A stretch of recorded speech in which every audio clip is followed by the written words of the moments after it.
Hi you guys, and welcome back to Tantric Tuesdays. I haven't done one of these in a while and it's good to be back. This is a series that will continue to evolve and grow as I continue to evolve and grow and explore my own conscious journey with sex and sexuality, which is something that I think is valuable, and this is why I'm doing this series, because I think it's valuable to our human race. It will help us evolve and grow. So in terms of evolving and growing, the first thing we need to do when we have a relationship with another human being, is how do I want this relationship to grow me? Because it is here to grow you, to grow them, to grow you as a couple together. You're always growing and evolving. You're either doing it consciously or unconsciously. And this is how we dig those ruts, those habit patterns of, you always do this, and you never do this, and he does this, and she does that, and nah. It's because that other person is a mirror. In every relationship, the person in front of you is a mirror, and we can learn and grow from them, consciously or unconsciously. We're so haphazardly just clunking along in love and connection and relationship and not seeing the opportunities for growth. And once you start seeing them, it's this upward spiral, and it occurs more often and easier and less clunky, and you start to build yourself up and build each other up. And so what I want to particularly share with you today is a tool, a specific tool that you can use to grow and evolve in terms of communication. My partner and I went to a relationship coach because we're always growing and evolving in this area, and her name's Kenya Stevens, and the most profound, beautiful tool she gave us and that we walked away with, because we actually put our work in and we practiced and used this tool, because it's practice, you guys. You have to actually use it. It can't just be up here. Was venting. How to vent. How to let your animal and ego and anger and fear and frustration and all those things that are there come up and out. Because we have not learned to vent in the Western world. In the world, we haven't learned to vent properly. And when we hear somebody yelling or screaming or throwing an ego tantrum, we don't even recognize it. That's like a child in them. They're throwing an ego tantrum. And there's no productive way to do that. There's no acceptable way to do that. This is why we have a huge increase in domestic violence. And we are now held up with our partners through this coronavirus for months. And this stuff is going to start to come to a head. All those little things that you've ignored because they went to work 8 hours a day are in your face, and you're seeing them, and you're thinking, oh, I see your flaw, and you always do this, and those things, it's going to get brought to the surface. This is our gift right now. This is the world, the universe, whatever you call it, has presented you with a beautiful learning challenge and a growth opportunity, you guys. So in order to handle that rising, you need to have venting and deep communication skills and processes in place, and ones that invoke your emotional intelligence. We have to be intelligent about our emotions because they're fucking with us, right? Fear comes up, overwhelms our brain, fucks with us, say bad shit, hate you, blah, blah, blah, right? We need to be intelligent about those emotions, and to have processes that we can vent them and see them and soothe them as they come up and out, so we can get to our deeper work and communicate in a deeper way. And we also need a venting process to just not be a dick to each other during the process, to hold the space of compassion and care for yourself and other while you're venting, and to be able to do it in a way that is respectful and also effective. And you think, oh, you can't be respectful. Isn't the process of getting mad just off the cuff you have to do? No, that does not get stifled at all in this process. In fact, you get to release and see it from such a different lens and angle.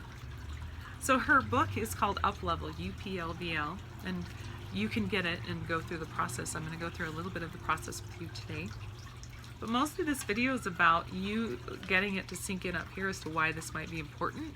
So you might go get the book, or you might try to open up communication. You might take that next step with your partner to say, hey, I love you. I think this relationship is fucking worth looking at and retooling and not allowing to become dead and stagnant. I would love to breathe some fresh love and life into our relationship. Would you like to do that and play with me? And so the first part of the venting process is profound. You ask them, I have a vent. Do you have space to hold for me to do that with you. And the second thing is taking ownership of every single vent is never, never, never, never anything on the outside. Remember, they're a mirror, it's a reflection of you, it's all about you. So it's you recognizing, this is my ego. I know I'm being a little dipshit right now. Or this is one that came to me today. There are such things as happy vents where you see your ego like, oh, look at me, I'm so cool, I'm so cool, I'm so cool. Or, oh, this was so cool, this was so fun, this is, and you see that little part of your ego and your animal, and it wants to come up and out too. And that part of the venting process is like you're venting up a giggle, and it's like this delicious thing. This is how you learn to, my partner and I, slowly, slowly, day after day, month after month, year after year, learn to turn that negativity bias habit pattern of the brain onto a more positive mindset. It's like not just seeing venting as this dark negative space where you get a rah, like sometimes you do have vents and you slip into the dark vent, but you try to hold that space where it's a productive vent, but you still get a bitch about something. But there's also this whole other light, delicious, playful side. And it's all this whole playground is, you're learning to play with your own ego and see your own habit patterns and see not only your habit patterns. I love in this book she talks about proclivities, propensity, and a habit pattern. So things that you look at in other people that you admire that you want to evolve and grow in yourself. Or is this a habit pattern or rut since I've been a child in myself, in my relationships? And today I had the most beautiful kind of hodgepodge. It just evolves and you'll learn to have your own language to do this process. But it started out with a vent, and then he was like, oh, I have a vent, and my vent was a giggle vent, and he was like, oh no, I have a serious vent, and I was like, oh, I never even saw that, and thank you. And now I see it brought up a habit pattern that I do. And then I've been doing Byron Katie work over here to decompress and deconstruct myself on a one-on-one and just looking at that. And so I saw, oh no, this is a habit pattern since childhood that I've been unfolding over here.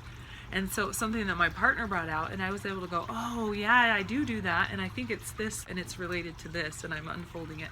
So you are learning to unpack and unfold your ego on every single level, and it's phenomenal. The physical, the metaphysical, the connective, the sexual, and every level. That's what all this is about, this mindfulness, this leveling up, this meditation, this tantra, this learning to weave and to loom. Every little aspect of your life, you look at it and go, oh, and then you weave it in, oh, and it just becomes this beautiful tapestry of your life. So anytime you can find a way to have a deeper level of truth, authentic connection and communication with your partner, it will advance you in terms of growth and knowledge about your relationship and where you might want to go with your relationship and letting go of some shit. We think it's going to be this scary process, but it is beautiful. And you see that in you, and then you're like, oh, it's like a weight lifted off your shoulder, and like you're evolving and growing, and you're seeing it in real time, and it's so fucking cool. But our ego will kick in and be like, oh, that's too much work, I don't want to do that, he won't do that, I don't even know how to talk to him about it, she won't listen, oh, she's so stubborn, or I don't even know if our relationship's worth it. I always tell people this: if you're going to throw your relationship button off, and you're going to be like, I'm turning this relationship off in this realm, I'm cutting out, we're ending the relationship, you might as well play with it before you go, because then you'll know. I played with it, I grew, it still wasn't working, I evolved out of it, we evolved in a different direction, great, great, great. Or you leave and you never know, did I put effort into it? Like, really, did I ask the poignant questions? Did I delve in and get honest and naked with that relationship? And sometimes it's like, yes, and I'm out. And sometimes it's like, no, and I didn't, and I could have learned, and that was an opportunity, and now I know, and this is my opportunity for growth. An opportunity can come anytime. At the beginning or the end of a relationship, after a relationship, one relationship leading into another relationship. We are constant growing beings, and that's what I say about relationships, you guys. If your relationship isn't constantly, ever evolving and growing, and it takes a bit to get there, but that it can be like that. And instead of you living this life and them living this life, and maybe every once in a while you get together and connect. I'm talking about, like, it's this beautiful yin-yang ebb and flow. So start doing Byron Katie work, self-inquiry about yourself. Start finding your own habit patterns. Start telling your partner, being vulnerable enough to say, I have this habit pattern. I want to talk about this and process this if you want to process it with me.